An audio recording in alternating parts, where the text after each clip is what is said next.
안녕하세요. 땅을 딛고 길을 나서다 지도와 지리 강의를 맡은 김종근입니다. 이 강의를 찾아주신 여러분 모두 반갑습니다. 여러분, 땅이라는 존재는 참 신비합니다. 우리가 늘 딛고 있는 이 거대한 땅은 산과 물, 그리고 여러 갈래의 길과 마을 등 다양한 요소의 집합체라고 할 수 있죠. 그리고 우리는 매일 아침 자신의 목적에 맞는 길을 찾아 떠나게 됩니다. 즉, 땅을 늘 여행하고 탐구하는 삶을 살고 있죠. 여러분, 현대인이 가장 익숙하게 사용하고 있는 어플 중 하나가 뭘까요? 요즘은 핸드폰 속 지도 어플만으로 대중교통이 오는 시간은 물론 도착지까지 걸리는 소요시간, 그리고 교통 흐름상 더 빠른 지름길까지 아주 친절하게 안내해 줍니다.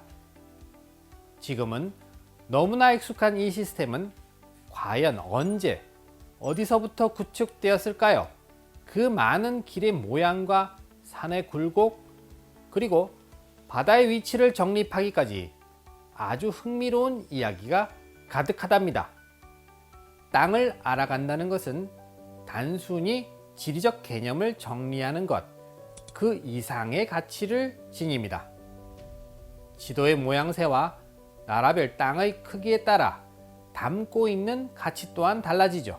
땅은 그저 하늘 아래에 위치한 자연적 개념을 벗어나서 인간의 욕망과 나라의 위상을 담아내는 특별한 존재였습니다.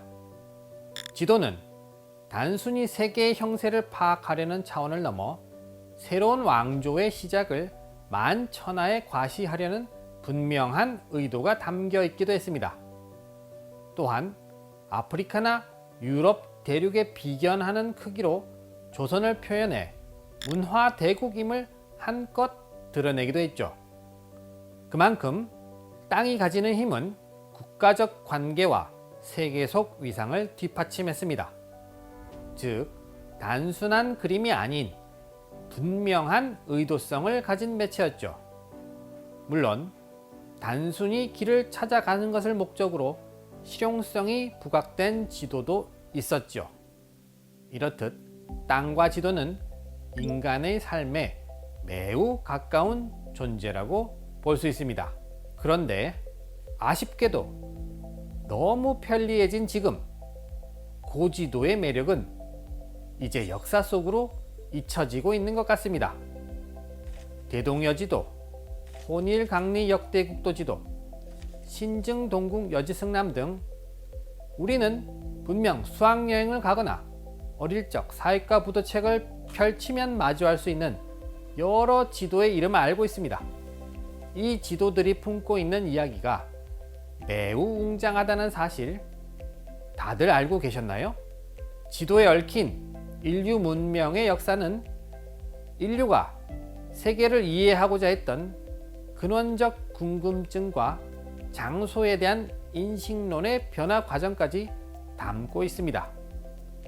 그리고 지금의 제대로 된 지도를 갖기 전까지 인류의 상상력이 어떤 목적을 가지고 펼쳐졌는지 나름 추측해 볼 수 있죠. 그렇게 고지도는 과거의 인류와 시간을 초월해 소통할 수 있는 간접적인 만남의 창을 열어줍니다. 이렇듯 파헤칠수록 흥미롭고 누군가는 기억해야만 하는 고지도의 이야기, 그 신비로운 길을 함께 걸어가 보는 건 어떨까요?